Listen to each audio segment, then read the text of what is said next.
Assalamu alaikum et bienvenue à toi dans ce nouvel épisode de la saison 2 du podcast Vis ton Coran. Je suis ravie de te retrouver. Si tu me découvres à travers cet épisode, je suis Younous, la fondatrice du projet Hafid Coran Academy, la méthode destinée aux francophones pour apprendre l'arabe et mémoriser le Coran de manière ludique. Dans ce podcast, on parle motivation, organisation, conseils, sagesse et plein de magnifiques choses en rapport avec le Coran. Je te retrouve chaque vendredi, Inch'Allah, pour un nouvel épisode. Alors abonne-toi pour ne pas rater les prochains.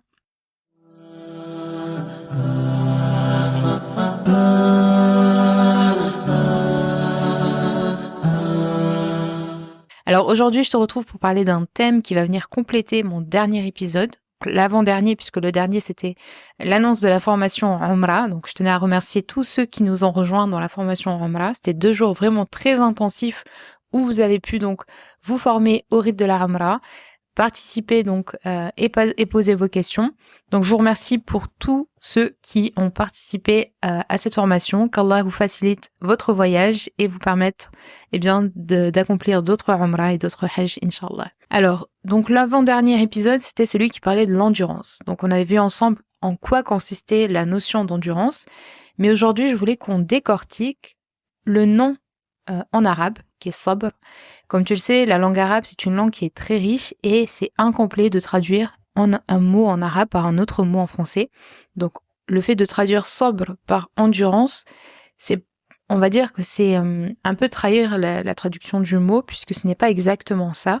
Et donc, je voulais qu'on voit plus en profondeur le mot sabr car je trouve qu'il est quand même mal compris parce qu'il est souvent synonyme de patience. Quand on dit à une personne sabrée, c'est dans le sens patiente en attendant qu'Allah subhanahu wa ta'ala t'apporte de meilleurs jours, alors que cette idée-là, elle est contraire au principe de ce mot sabr qui lui suggère beaucoup plus de choses comme l'endurance, le fait d'être active et non pas d'être passive, mais ça on le verra donc plus précisément à la suite de cet épisode. Alors pour commencer, arrêtons-nous sur le sens étymologique, donc littéraire du mot sabr. Donc le mot sabr, il vient de la racine arabe sabara, qui exprime l'idée de retenir, de contenir ou de conserver quelque chose avec force. Et dans un contexte physique, le mot sabr, il va signifier que le fait de maintenir, d'immobiliser quelque chose de ferme. Donc on retrouve ce mot sabr beaucoup dans la littérature arabe et il est souvent comparé à un rocher, puisque le rocher, c'est cet objet qui va endurer les intempéries, qui va rester immobile face aux vents les plus violents. Et donc cette métaphore avec le rocher, ça souligne l'idée de solidité, de force intérieure et de résilience que doit avoir la personne face aux épreuves. Le mot sabr, c'est également le nom d'une plante. En français, on l'appelle aloès.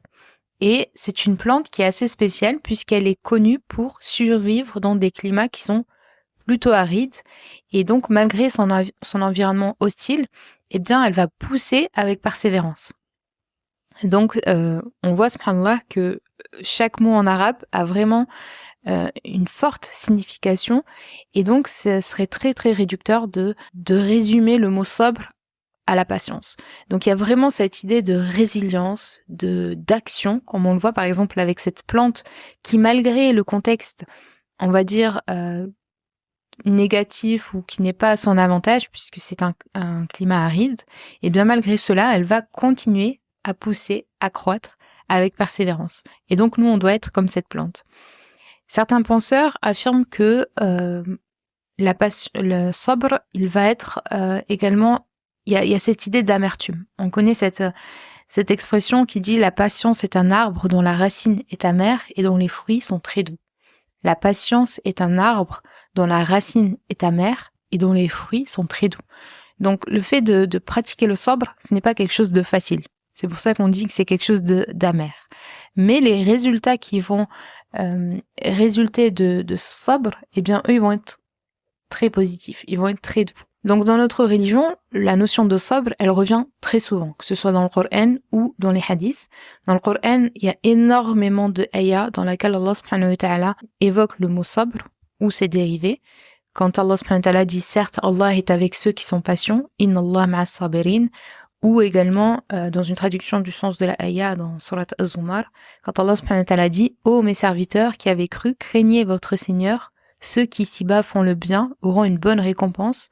La terre d'Allah est vaste et les endurants auront leur pleine récompense sans compter. Donc dis, ô mes serviteurs qui avez cru, craignez votre Seigneur, ceux qui ici-bas font le bien auront une bonne récompense, la terre d'Allah est vaste, et les endurants auront leur pleine récompense sans compter. Donc il y a de nombreuses ayats qui vont donc évoquer ce concept de sabr. Bien évidemment, je ne peux pas toutes les citer. Il y a également un hadith du prophète alayhi salatu wassalam qui dit « Allah n'a pas accordé à un serviteur une chose qui est meilleure pour lui et plus large que la passion. » Allah n'a pas accordé à un serviteur une chose qui est meilleure pour lui et plus large que la patience. La patience, elle doit vraiment faire partie donc de notre vie. Et les prophètes sont les meilleurs exemples en termes de sabr. On a le prophète Nuh alayhi salam qui est vraiment un exemple d'une patience vraiment prolongée, puisqu'il a passé 950 ans à appeler son peuple à abandonner l'idolâtrie, à se tourner vers Allah subhanahu wa ta'ala. Et il a souvent été donc peu de personnes l'ont suivi, et en plus de cela, donc il a été vraiment confronté au rejet, à la moquerie, à l'hostilité, et malgré tout cela, eh bien, il n'a pas cessé de prêcher avec douceur et détermination.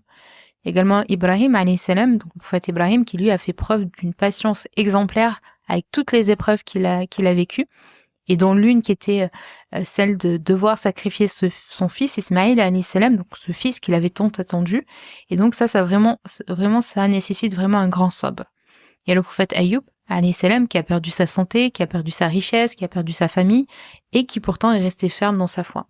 Le prophète Mohammed, alayhi salatu wassalam, bien évidemment, qui a été confronté à une multitude d'épreuves, tout au long de sa mission, que ce soit la persécution, que ce soit l'exil, le fait qu'ils doivent quitter la Mecque pour aller à Médine, que ce soit les batailles, que ce soit la perte de ses enfants, de son épouse. Le prophète Yusuf, alayhi salam, quand on parle de sabr, on ne peut que penser au prophète Yusuf, alayhi salam, qui a été jeté dans un puits, qui a été vendu comme esclave, qui a été faussement accusé, qui a été emprisonné, mais qui pourtant, eh bien, a toujours maintenu sa foi et sa patience. Donc, dans cet épisode, je te propose donc de voir ce qu'est sabr. On l'a vu un petit peu dans le dernier épisode, mais surtout ce que n'est pas sabr. Et c'est pour ça que j'ai voulu donc faire ce deuxième épisode. C'est vraiment ce que n'est pas sabr.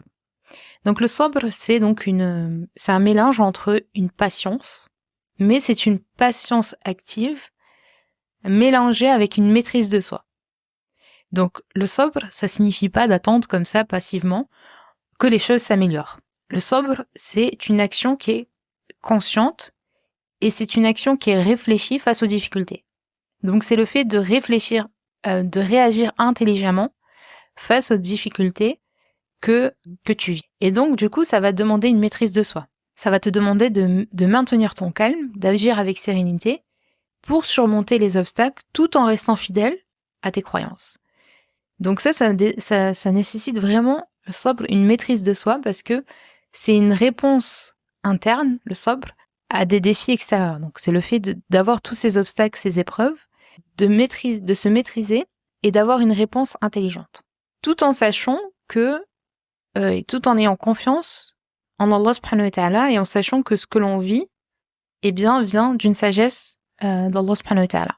Donc, le sabr, c'est le fait d'avoir cette patience, certes, mais c'est une patience qui est active, avec une maîtrise de soi, tout en ayant, eh bien, une confiance en Allah subhanahu wa ta'ala, puisque le sabr, il est vraiment intimement lié à notre foi en Allah subhanahu wa ta'ala. Donc, il ne s'agit pas de résister à une épreuve, seulement, et de se maîtriser et de réagir face à l'épreuve, mais c'est le fait de faire confiance en Allah subhanahu wa ta'ala en toutes circonstances, en sachant que chaque épreuve, chaque souffrance est une occasion de se purifier, d'apprendre et de se rapprocher d'Allah subhanahu wa ta'ala. C'est ça qui fait la différence, en fait, quand on est croyant avec le sabr, avec la patience.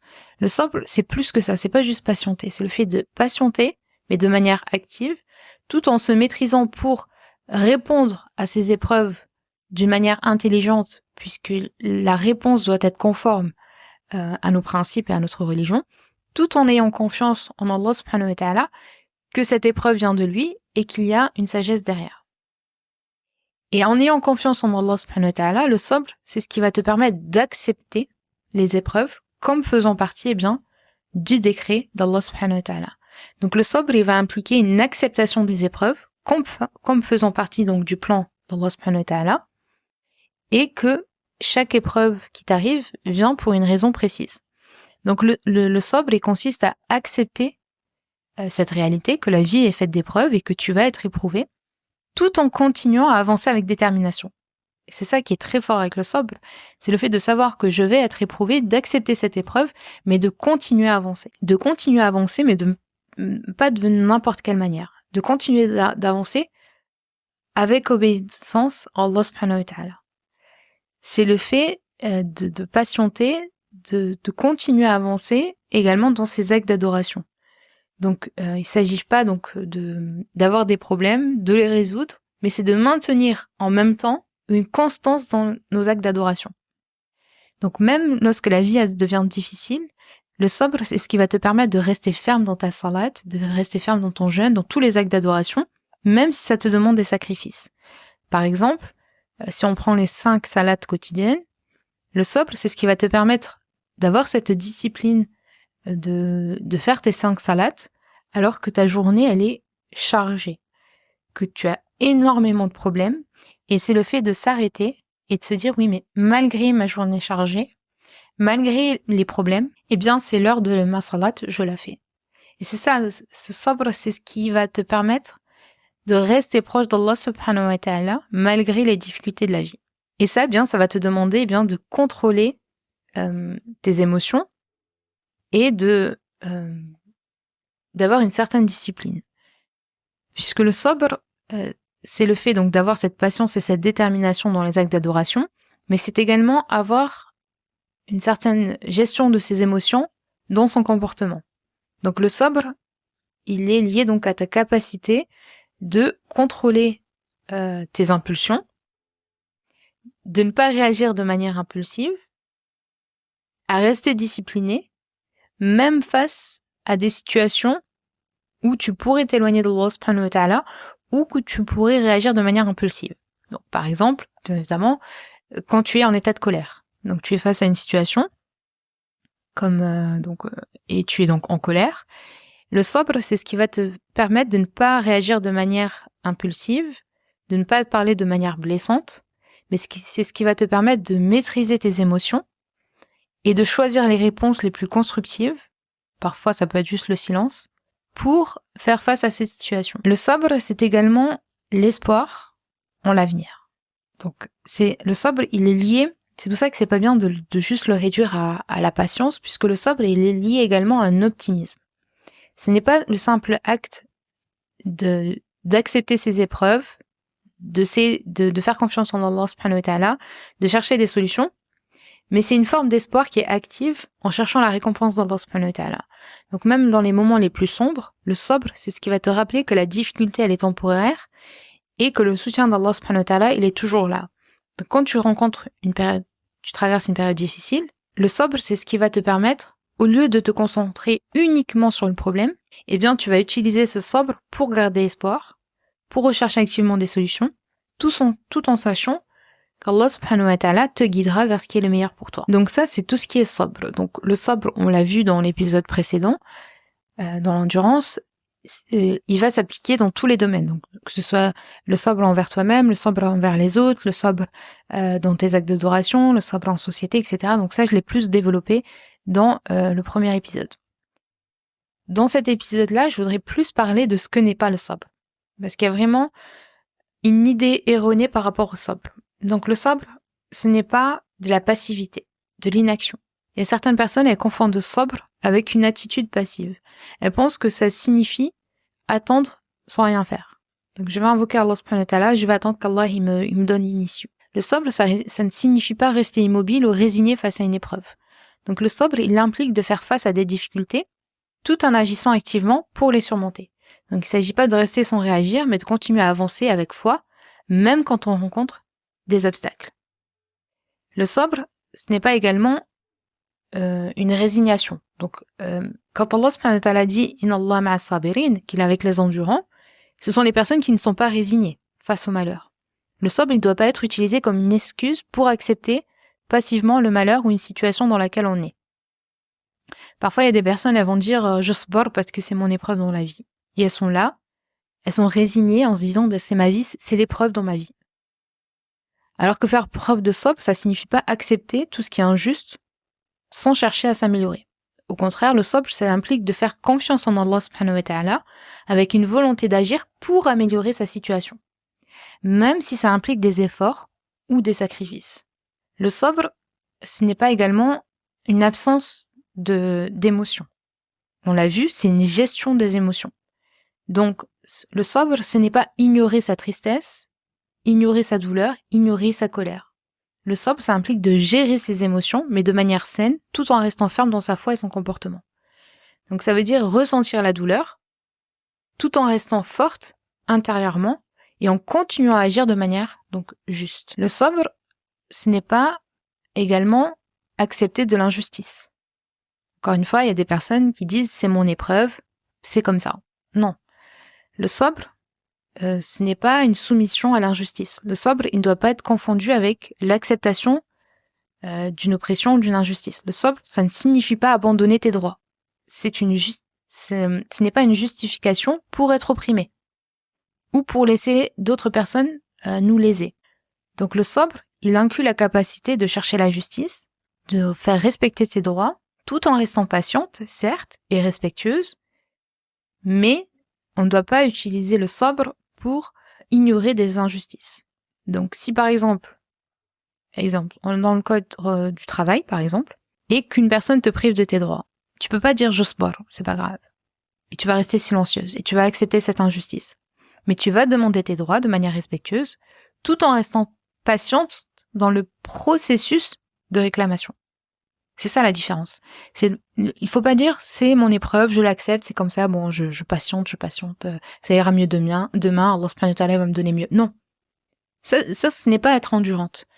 L'endurance, le sabr, c'est le fait de réclamer et de ne pas rester, on va dire, victime parce que tu estimes que telle chose est ton épreuve. Donc le sabr, ce n'est pas un moyen d'éviter sa responsabilité parce que parfois des personnes, elles vont rester dans une situation en disant que elles patientent pour Allah subhanahu wa ta'ala, alors qu'en réalité elles patientent pas pour Allah subhanahu wa ta'ala. Elles restent dans cette situation parce que elles veulent éviter la responsabilité de prendre certaines décisions. Le sabr, ce n'est pas une excuse pour ne pas prendre de décisions importantes. Le sabr, au contraire, il s'agit de faire face à la réalité de manière donc réactive, tout en restant fidèle aux principes d'Allah subhanahu wa ta'ala.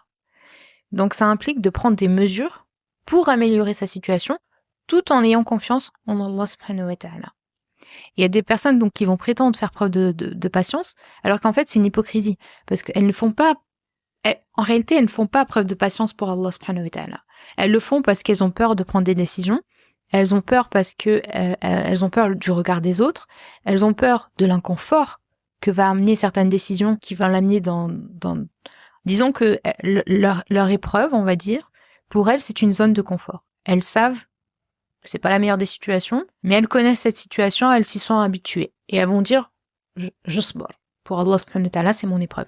Alors qu'en réalité, elles ne font pas ça pour Allah subhanahu wa ta'ala, elles le font parce qu'elles ne sont pas capables de prendre certaines décisions, ou elles ont peur de prendre certaines décisions et du regard des autres. Donc, le sabr, ce n'est pas le fait de rester dans une situation difficile en la justifiant par le fait que c'est une épreuve dans ta vie. Parce que si on regarde de plus près, il peut s'avérer que ce n'est pas véritablement du sabr. Mais c'est plutôt donc ce manque de volonté d'agir, la peur de prendre des décisions. Et ça, c'est lié à quoi ? En fait, c'est contraire au sabr, puisque le sabr, on a dit que c'est le fait d'agir tout en ayant confiance en Allah subhanahu wa ta'ala. Et le fait de rester dans une situation en se disant c'est mon épreuve, en réalité, c'est un manque de confiance en Allah subhanahu wa ta'ala, puisque c'est une incertitude de l'avenir. Et donc, cette incertitude de l'avenir te pousse à ne pas prendre de décision, parce qu'en réalité, tu ne fais pas confiance à Allah subhanahu wa ta'ala pour prendre certaines décisions. Et ce phénomène-là, eh bien, il va conduire forcément à la passivité. Et donc, parce qu'on a peur de prendre des décisions, parce que ça implique souvent des risques, ça implique des changements qui sont pas toujours confortables, ça c'est sûr. Et cette peur, elle peut être alimentée donc par cette incertitude de l'avenir, et donc de rester dans une situation qui est inconfortable en se disant que c'est une épreuve à traverser. Et ça, c'est pas le sabr, puisque le sabr, c'est une gestion active de la situation, avec foi et confiance en Allah subhanahu wa ta'ala, en cherchant à prendre les bonnes décisions pour avancer, tout en étant patiente face aux épreuves. Donc rester dans une situation par peur de l'inconnu, c'est une forme de résignation, plutôt qu'une véritable patience active. Il y a le regard vers cet avenir qui est inconnu, qui est une grande source de peur. D'ailleurs, j'avais fait un audio, parce que j'ai un groupe Telegram dans lequel je partage, pour ceux qui veulent rejoindre, vous avez le lien en description. Et donc, j'avais évoqué le fait de pourquoi Allah subhanahu wa ta'ala ne nous donne pas l'avenir? Pourquoi on n'a pas cette connaissance de ce qui va nous arriver? Et cette incertitude quant à notre avenir, eh bien, il peut être source de grande peur. Surtout si les options, elles sont floues, on ne sait pas trop quelle décision prendre, quel va être le plan, quel va être... voilà, les options, elles sont un peu difficiles à prendre, elles sont floues. Et tout ça, eh bien, ça va pousser la personne à préférer rester dans l'état actuel, même s'il est difficile, plutôt que de prendre une décision qui pourrait changer sa vie de manière significative. Parfois, il y a certaines personnes, elles sont dans des situations et pour elles, c'est leur épreuve, alors que elles se disent, elles restent dans cette situation en se disant que c'est leur épreuve, alors qu'en fait, Allah subhanahu wa ta'ala les a mis dans cette situation pour avoir une leçon, pour en sortir grandi, pour pouvoir continuer leur chemin. Vous voyez ? C'est comme si, par exemple, je suis sur une autoroute et je suis en train de conduire et j'ai plus d'essence. Donc ça, c'est mon épreuve, j'ai plus d'essence. Donc je vais à la station d'essence et en fait, la pompe à essence ne fonctionne pas. Et moi, je reste là. Ma destination, en réalité, et puis je reste là dans cette pompe d'essence en me disant, ben voilà, c'est mon épreuve, il n'y a pas d'essence. On est condamné à rester dans cette aire de repos, il n'y a pas d'essence. Et du coup, je vais rester dans cette situation-là, alors que la meilleure destination, alors que cette station d'essence, c'était juste une étape dans ma vie. Et du coup, je vais rester dans cette situation en me disant que, bah voilà, si je prends le risque de sortir de cette station en cherchant une autre station, bah peut-être que je vais tomber en panne. Ouais, mais au moins là, je peux acheter à manger parce qu'il y a un petit magasin, etc., etc. Et du coup, bon, peut-être mon exemple est bizarre, mais et du coup, en fait, on va rester dans cette station-service là, alors que notre destination, elle était magnifique, mais il fallait juste continuer un petit peu. Et peut-être qu'il faut appeler quelqu'un pour qu'il nous ramène un bidon d'essence, on sait pas, et on va rester dans cette situation-là, alors qu'Allah subhanahu wa ta'ala, il nous a pas destiné à rester dans cette situation-là. Et puis nous, on va rester dans notre voiture en disant, je sport, c'est comme ça, c'est le destin, je n'ai plus d'essence, donc je suis condamnée à rester ici.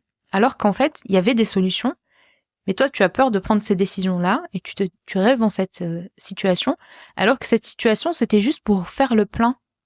Là, le plein d'essence, le plein de sagesse, le plein de leçons, pour en sortir grandi de cette épreuve, pour la prochaine fois peut-être mettre l'essence avant de partir. Par exemple, mettre de l'essence avant de partir. Peut-être qu'à ce moment-là, tu n'avais pas mis d'essence, et du coup, tu vas rester là, et tu vas rester là bloqué. Peut-être que c'était une sagesse pour toi que la prochaine fois, il faudrait mettre de l'essence avant de partir. L'exemple est peut-être un peu bizarre, mais j'espère que vous comprenez l'idée que, en fait, il y a des personnes, elles restent dans des situations où ton destin, il est pas là. C'est juste toi qui as décidé de rester là, parce que t'as peur de prendre des décisions et tu fais croire à tout le monde qu'en réalité, tu es en train de patienter parce que c'est ton épreuve. Alors qu'en réalité, tu pourrais prendre des décisions qui vont te sortir de cette épreuve, mais tu veux y rester. Donc, il y a une sorte de victimisation avec une hypocrisie, on va dire, de dire que je sport pour Allah subhanahu wa ta'ala, je serai récompensé, alors qu'Allah subhanahu wa ta'ala, il ne t'a jamais demandé de rester dans cette situation et de patienter. Non. Il nous dit d'être avec les endurants. Qu'il est avec les endurants, pardon. Donc, le sabr, ça ne signifie pas rester figé parce qu'on a peur de l'inconnu. C'est le fait de faire confiance en Allah subhanahu wa ta'ala en prenant des mesures et de ne pas avoir peur du regard des autres. Parce que le regard des autres, c'est une autre raison qui empêche les gens de prendre des décisions dans leur vie. Et elles vont avoir l'impression que si elles changent certaines situations, eh bien, elles risquent d'être jugées, qu'il va y avoir une certaine pression sociale, etc. Et donc, elles vont se maintenir dans une situation sous prétexte de faire preuve de patience. Donc, le sabr, ce n'est pas utilisé, ça ne doit jamais être utilisé comme une excuse pour plaire aux autres, pour éviter le jugement des autres, mais ça consiste à être juste, même si c'est mal vu par les autres. Le sabr, ça implique d'agir selon ce que tu crois être le mieux pour toi et pour ta foi, indépendamment du regard des autres.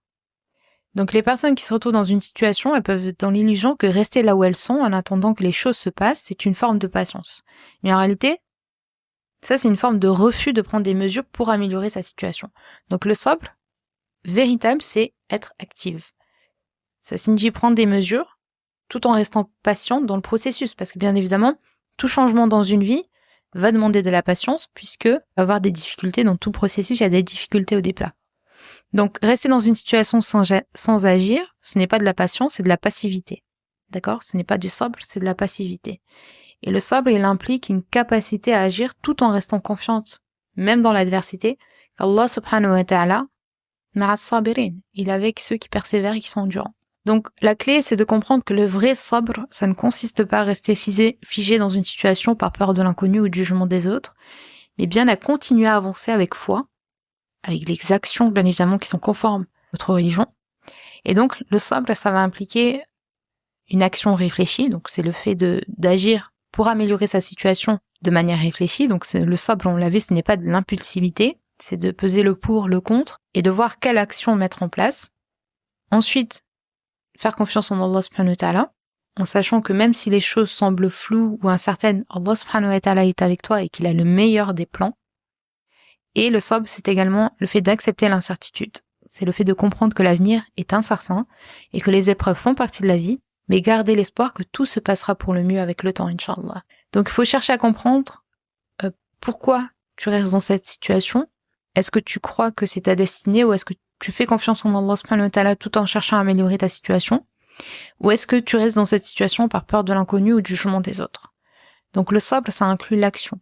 Même dans l'incertitude, ça te pousse à faire des choix, à avancer. L'attente passive comme ça n'implique aucune action, tandis que le sabr, lui, va te guider à prendre des décisions qui sont conscientes, même petites, pour améliorer ta vie. Donc pour faire atteindre ce sabr, la première des choses, c'est d'avoir confiance en Allah subhanahu wa ta'ala. Donc la foi en Allah, c'est la base du sabr. Plus ta foi elle est forte et plus ça sera facile de faire preuve de patience face aux épreuves. Donc il faut également accepter les épreuves comme un test d'Allah subhanahu wa ta'ala. Donc le sabr fait partie, le fait d'accepter les épreuves fait partie de la vie et que c'est une manière pour Allah subhanahu wa ta'ala de purifier ton cœur et que les difficultés sont une opportunité pour toi de grandir. Rappelle-toi que tout arrive pour une raison, donc la patience, ça devient plus facile quand on est convaincu que tout ce qui se passe dans notre vie fait partie du plan d'Allah subhanahu wa ta'ala, même si l'avenir est incertain. Garde une attitude positive, puisque le sabr, ça ne consiste pas à supporter, mais à maintenir une attitude positive, même face à la difficulté. Donc il faut changer ta perspective et voir chaque difficulté comme une opportunité de te rapprocher d'Allah subhanahu wa ta'ala, de renforcer ta foi, puisqu'il y a certaines personnes, elles sont dans certaines épreuves, et elles te disent « j'asbar pour Allah subhanahu wa ta'ala », alors que ces épreuves, dans la situation dans laquelle elles vivent, les éloignent d'Allah subhanahu wa ta'ala. C'est-à-dire qu'elles ont tellement de problèmes qu'elles lisent jamais le Coran, parce qu'elles n'ont pas le temps. Elles ont tellement de problèmes qu'elles n'ont pas le temps, elles sont stressées. Prendre des cours, elles n'en prennent pas non plus, parce qu'elles n'ont pas le temps, ou parce qu'elles peuvent pas, tout simplement. Et donc, le fait de rester dans certaines situations, ça ne te rapproche pas d'Allah subhanahu wa ta'ala. Tu dis que ça te rapproche d'Allah subhanahu wa ta'ala, mais en réalité, ça ne te rapproche pas, parce que tu ne fais aucune action. Ton esprit, il est tellement rempli par les soucis et les problèmes de cette situation, que tu n'arrives pas à te rapprocher d'Allah subhanahu wa ta'ala par des actes d'adoration. Donc, le sabr, c'est le fait d'être soutenu également. Ça ne veut pas dire le fait d'agir toute seule. Bien évidemment, le sabr, il faut le rechercher également. Il faut s'entourer de personnes qui partagent tes valeurs et qui pourront t'encourager dans les moments difficiles et qui t'aideront à trouver des solutions à tes difficultés. Le sabr, c'est également accepter ses émotions. Donc il est normal de ressentir de la tristesse, de la colère, de la frustration. Donc le sabr, c'est ce qui va te permettre de gérer tes émotions, comme on l'a vu tout à l'heure, mais de manière saine. Donc de reconnaître ses émotions, mais de ne pas laisser ces émotions prendre le dessus. C'est ça la richesse du sabr.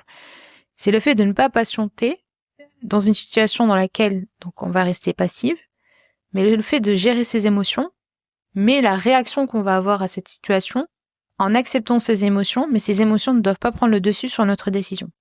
Le sabr, il va venir gérer tes émotions, mais il va te permettre d'agir de manière constructive. Donc, il faut pas rester passivement, mais il faut chercher des solutions, de prendre des mesures pour améliorer ta situation, mais en le faisant en sachant qu'Allah subhanahu wa ta'ala contrôle le résultat final. Ensuite, le sabr, bien évidemment, c'est le fait d'être reconnaissante envers Allah subhanahu wa ta'ala. Plus tu es reconnaissante envers Allah subhanahu wa ta'ala, et plus tu vas changer ta perspective et te concentrer sur les bienfaits qu'Allah subhanahu wa ta'ala t'a donnés, et les épreuves vont être donc plus faciles, entre guillemets, à surmonter. N'oublie pas que la récompense est grande pour ceux qui font preuve donc de ce sabr. Allah subhanahu wa ta'ala, comme on l'a vu en début d'épisode dans la ayah, promet une récompense immense à ceux qui font preuve de sabr.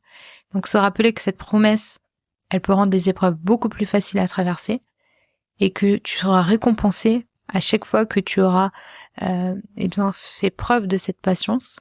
Et bien évidemment, demande à Allah subhanahu wa ta'ala de t'accorder la patience, ce sabr nécessaire pour traverser les épreuves, de trouver des solutions à ta situation. Fais des invocations, demande à Allah subhanahu wa ta'ala de te donner la patience, l'endurance pour gérer ces difficultés donc avec sérénité. Qu'Allah facilite à toutes votre situation et qui nous permet donc d'être endurants jusqu'à notre dernier souffle. Si tu souhaites aller plus loin, donc tu peux nous rejoindre dans mon atelier, donc El Bayina, si tu souhaites apprendre Surat El Bayina, c'est un atelier donc qui est offert, tu as le lien en dessous de cet épisode. Si cet épisode t'a plu, je t'invite à le partager autour de toi. Ça fait toujours plaisir d'avoir vos retours et de laisser 5 étoiles si tu es sur Apple Podcast et à t'abonner si ce n'est pas encore déjà fait. Si tu souhaites aller plus loin, il y a également donc la vidéo concernant, donc l'épisode concernant la baisse de foi. Donc on verra dans cet épisode à quel point il faut être également endurant quand on a une baisse de foi, puisque malheureusement certaines personnes quand elles ont une baisse de foi, elles vont plus aller vers le péché. Donc il faut vraiment faire preuve de sabr, et je t'en parle donc dans l'épisode concernant la baisse de foi. Quant à moi, je te donne rendez-vous vendredi, Inch'Allah, pour un nouvel épisode. C'était Younous. Salam alaikum.